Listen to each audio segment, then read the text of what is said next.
Pemirsa, pengelola Bandara Internasional I Gusti Ngurah Rai memprediksikan pelayanan kepada 1 juta penumpang lebih baik domestik maupun internasional periode libur panjang Hari Raya Idul Fitri 1445 Hijriah.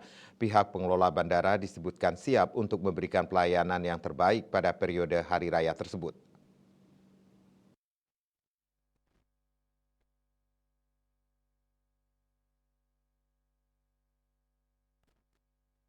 General Manager Bandara Ngurah Rai, Handi Heryudityawan menyampaikan, pihak pengelola bandara siap untuk memberikan pelayanan yang terbaik pada periode Hari Raya Idul Fitri melihat pada pengalaman di tahun sebelumnya, Bali selalu dipadati oleh wisatawan domestik di momen libur panjang Idul Fitri. Untuk itu, pada tanggal 3 hingga 18 April 2024 nanti, pihaknya bersama seluruh pemangku kepentingan di lingkungan bandara akan menyelenggarakan posko terpadu angkutan udara Idul Fitri 1445 Hijriah. Pada periode libur Idul Fitri ini, Bandara Ngurah Rai diprediksi layani 473.000 penumpang domestik dan 538.997 penumpang internasional. Jumlah tersebut mengalami peningkatan sebesar 1,36% dibandingkan periode tahun 2023 lalu, yang hanya 998.521 penumpang. Selama periode Idul Fitri 1445 Hijriah, Bandara Ngurah Rai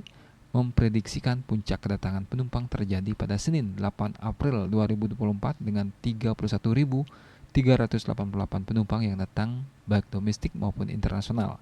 Sedangkan untuk puncak keberangkatan penumpang terjadi Senin 15 April 2024 dengan jumlah sebanyak 34.815 penumpang berangkat.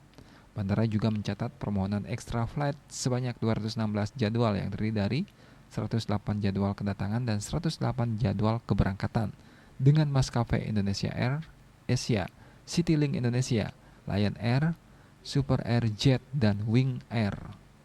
Parwate, Bali Pos.